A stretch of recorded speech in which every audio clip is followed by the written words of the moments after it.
Welcome, collectors and hobby enthusiasts. Thank you once again for joining me for another edition of the HO Files here on Diecast Emporium.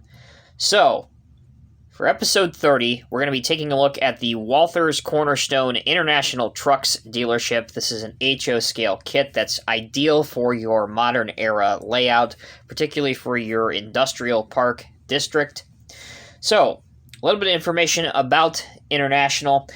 International, as it's known today, can trace its origins back to the 1830s, where they were a manufacturer of farm machinery. It wasn't until the turn of the century in 1907 that International Harvester Company, as it was known back then, produced its first light truck. Today, International remains one of the largest suppliers of trucks and specialty vehicles, including fire apparatus, school buses, and military vehicles. About the kit, as I mentioned before, this is the Walthers Cornerstone International Truck Dealership. For reference, in the Walthers catalog, or if you were to go to your hobby store, the item number is 933-4025. Typically, it retails for anywhere between $36 and $42, so it's a pretty affordable kit. It includes two buildings that join together to make one large building. You have the main showroom right here, and then in the back, which I'll show you later on in this video, that's your body shop or your mechanics area. Whichever way that you want to do it, that's entirely up to you. There's decals for both. It also has this very nice freestanding International sign, which you can choose to put maybe out in front or alongside the road, or as I have, and as it shows on the model's box, right actually in front of the main entrance to the showroom. You also have roof vents and lights, which I will show you up close as we do the review. The building itself is made mostly of brick and block construction. Obviously, the showroom piece has these large plastic components which resemble glass windows that take up a very large part of it. And as I said before, this is ideal for modern era layouts because this is a very modern building. All right, so that's a little bit of the overview. What I want to do now, make sure you guys don't get sick when I do this, but let's go ahead and do an overview because it's impossible to get everything that's on this display or on this particular diorama in the shot, basically because of the filming limitations that I have with the review area. So I'm going to walk you through before we take an individual look at everything. So let's start out with the building itself. So there is the front of the showroom. You can see that I have three trucks back there. There's a yellow 2-axle 7600. There's a white chassis truck right in the middle, which you can barely see. And then a red 2-axle Durastar cab. If we come up back here, bear with me. Along the side, you have the parts and service entrance. This is the second building that I was talking about. This is really the kind of the repair shop or the mechanics area, the body shop, if you will, that also connects to the parts and service area. Right here you have a Western Star heavy tow truck bringing in an old International, I think it's a 4900, reefer truck bringing in for some repairs. And then there's a newer 7600 truck again, just hiding out back.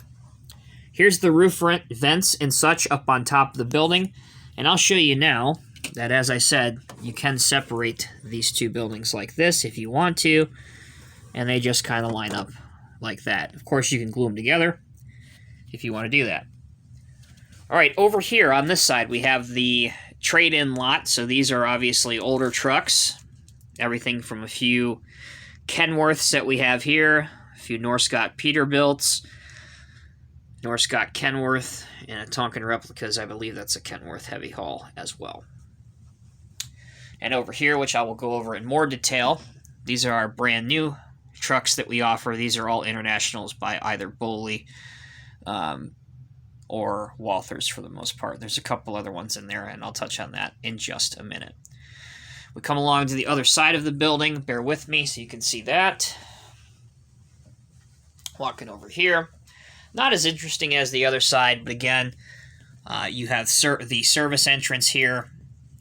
There's the lights that I said come with it as well. For the back of the building, again, there's one more bay over there, and that's pretty much it, which is kind of like a 24-hour parts drop-off. But that's it. All right, so let's go put the camera back down and we'll go over the trucks. Kind of getting a little mini tour of my workbench slash review area. All right, we'll put this back down. We'll move it up. And let's take a closer look at the International trucks. So, as I said, these are Walthers or Boley 187 scale Internationals. So we'll kind of go through these relatively quickly. Here's a Durastar or 4300 series 3-axle tractor. Now what I wanted to do, truth be told, is have these newer style ones with the newer style wheels. But what I ended up doing to actually make this look like a loaded lot with a lot of equipment is I pulled pretty much every single truck that I had in my layout just for this video. So for example, you'll see a lot of the orange trucks that normally would be on the highway department. The red truck is actually part of the fire department. The yellow trucks are usually with the utility department, if you guys haven't seen that video. So these are all not usually here. They're usually doing something else. But again, to give the appearance of a loaded lot with a lot of different options for color, that's what I've done just for this video. So I do plan on picking up more of these trucks in the future. But for now, again, just for this video, it gives you kind of an idea of, a pretty realistic looking display. There's the red one. Here's the yellow one. And the orange one. Main difference on this one is that it has an exhaust on the back of it. The orange one. And black one. Now this is a Promotex ProStar. So this is not a Walthers one. That truck I like a lot. And then this one, and I have a yellow one too, but it's not done. You can see it kind of right there. It's not totally done yet. But this is the Matchbox International Lone Star cab. This was part of the Convoy set last year in Skyjacker livery. I'm repainting one of them in yellow, but because it didn't turn out great and I'm not finished with it yet, I'm just going to show you this one. But they are somewhat close to HO scale. I'm working on doing a wheel swap. Obviously repainting them, working on the mirrors, adding some details. So there'll be a few of these on the layout for the International dealership as well. Now what I would really like Walthers and specifically Scene Master, their vehicle brand, to do is we've had these same castings, and when I say these, I mean this and this. This is a 7600 cab, by the way. We've had these for the better part of 20 years. So if they would make some of the new HX 520s that we've seen Diecast Masters do in 1/50th scale, that would be great. Because, again, people that are buying this International dealership, particularly people that are modeling modern era, they don't want necessarily the same kind of International trucks that have been, done for 20-some years. They're going to want some new vehicles, such as, the Lone Star and the HX trucks. So it would be really nice if Walthers and Cornerstone would, not Cornerstone, Walthers and Seamaster would do that. Now I mentioned newer style wheels. This one has the newer style wheels. And if you didn't know the difference, which I'm sure most of you do, but just to show you, older style wheels, newer style wheels. There you go. Alright, so that will conclude this video. Hope you guys have enjoyed it. This was a lot of fun to put together. The kit, anyway, was a lot of fun to put together. Honestly, the only part that was tedious, as we zoom back out so you can get a good look at it, was assembling these small lights, because those lights actually are 4 pieces that you have to put together. Because the pieces are so small, it actually can get pretty annoying, especially if you have a tendency to glue your fingers together. And you can't see me, but I'm raising my hand behind the camera. So again, it can get pretty annoying, but other than that, it's a fun build. You can knock it out if you take your time like I did in a couple days.